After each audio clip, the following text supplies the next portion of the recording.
guys, Tugz here, back with another video. In this video I'm going to be showing you how to make those 3D Fortnite thumbnails that you see all these people using.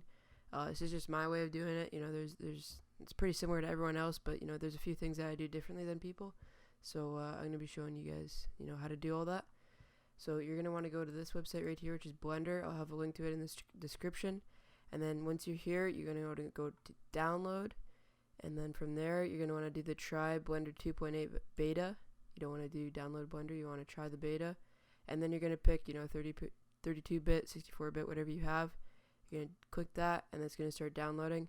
I'm not going to fully download that because I already have it downloaded. Alright guys, so when you download Blender, it's going to come in this WinRAR file. So what you're going to do is open this, and then you're going to have two files right here. You're going to want to open the one that says Blender 2.8, and you see all these API whatever, you're going to want to keep all these together in the same folder, or else Blender won't open. But what you want to do is you're going to scroll down till you find blender.exe, and then that's what you're going to want to use to open Blender, and then that'll open everything up. Alright guys, when you open Blender, this is what you'll be seeing. You can just click off of that, it'll go away. But this is what you'll be seeing. This is obviously not a Fortnite model, so what you want to do is I'll have a link to the description as well to a Google Drive account that'll have a bunch of models and stuff that you can download. So you can download all those, and then once you find one that you like, you go File, Open, and then you find a model that you like. So I'm just going to do, let's go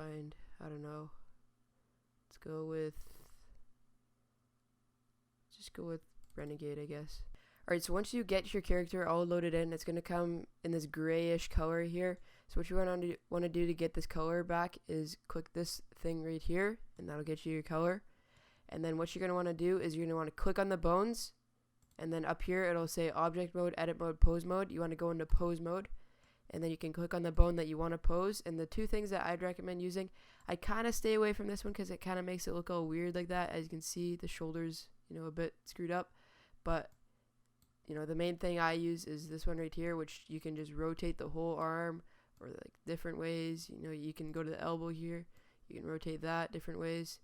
So then once you have a pose that you like, you're going to want to go back into object mode here, and then it'll highlight everything again. You can just click off that, and then you go add, and then you go camera, and this will add a camera. Sometimes it'll be really, really small, so you can just click this thing right here, and you can scale it up a bit, just so you can actually see the camera.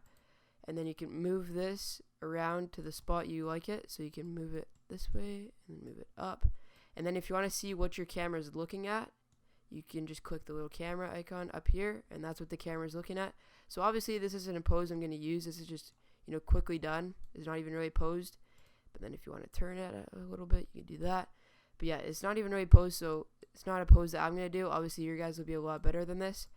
But yeah, and if you guys don't get frustrated with yourselves, it takes a lot of practice. It's not the easiest thing to do, so just keep doing it. It takes a while, but yeah, just keep going, and you'll eventually get what you're trying to go for. So again, this is what your camera is looking at. I'd recommend keeping it at the character's waist level. So if it's like that, maybe, yeah, that looks alright. So once you have your camera, you go into shading here. You can zoom out a bit. And then here you can see object, you want to go into world, and then if this isn't checked, use nodes here, you want to check use nodes, and you'll see these two things pop up. Once you see that, you want to click add, and then texture, and then environment texture, and you can just click that. And then from here, there's going to be another link in the description that'll take you to HDRI Haven, so I'll go to that website right now. So once you get to HDRI Haven, that's what it's going to look like. You're going to want to go to HDRIs, and you'll see all these weird indoor pool, whatever, museum of history. The one I use, I think it's called Spruce Sunrise, I think. But you guys can find one that you like. They all look different. Some of them, have very little lighting. Some of them are like darker like this. Some of them, they're looks like a rainy day kind of. But you can find one that you like, and then download that. And then once you download that, you can head back into Blender here. So once you download all your HDIs that you like, you have your environment texture here. You're going to want to click new, and then you'll get this. Don't change anything in here. You just want to click OK. And then you click this little folder thing here. So you click that, and then you go to your HDR folder that you made. The one that I personally like is this one here called Spruce Sunrise. Venice Sunset is also okay, but I'm not the biggest fan of it. I like Spruce Sunrise. So you're just going to double click on that. And then you see this thing here that says color, and you see this one that says color. You're going to want to click and hold and drag it to the other color.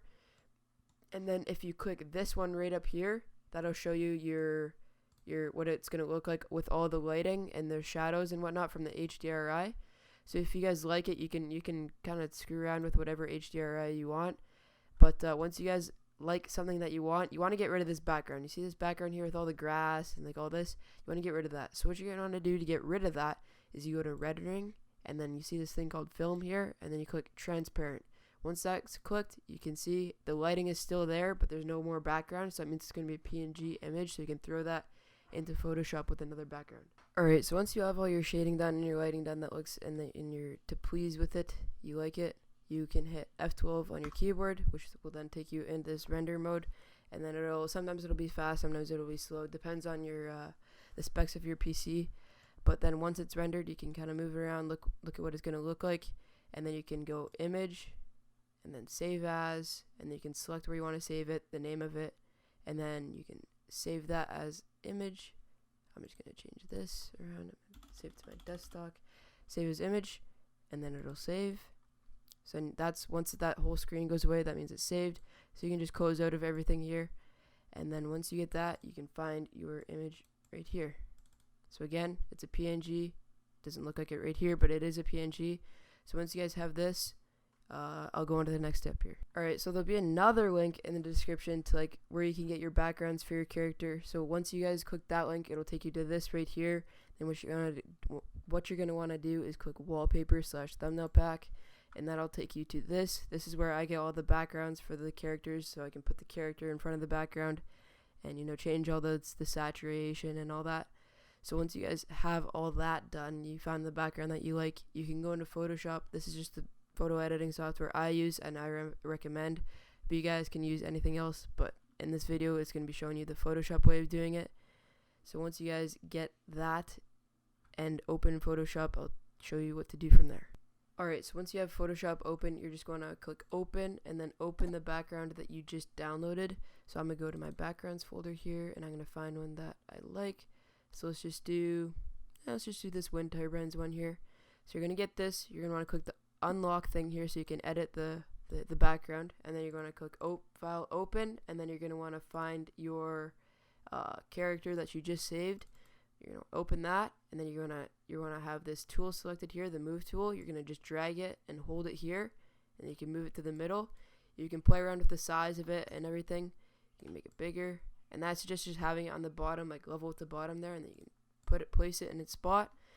So once you guys have that, there's a few like touch-up things you can do with the background. So what you guys can do for that is you can do hue saturation. You can turn the saturation up a little bit. Don't go crazy with it, because it'll make it look like really bright and like weird looking. So I recommend having it around like that. I'd say that looks alright. That's maybe even a bit bright. Then you can go to this again, and you can do vibrance, and you can turn the saturation up from here a little bit. That looks alright. And then you can do curves, and you can put this curve just a little bit up, like that. And then you're going to want to click in the background again. And this is just, again, something that I do. I also got this tip from Chronic Lerdo. I'm pretty sure that's what his name is, but I'm not 100%. You want to do that, and then you want to go filter, and then you blur. And then some people use motion blur, which is, I think it's somewhere in here, blur gallery or something. Motion blur. Oh, it's right there.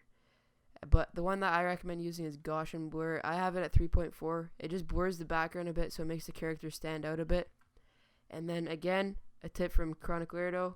You can go here, and you can find the sharpen tool, and you can select your character layer, make the tool a bit smaller, zoom in a bit, and you can touch up their eyes, so it just gives them like a little bit of shine in their eye, so it pops a bit more than other people. So you could just do a bit of a circle motion.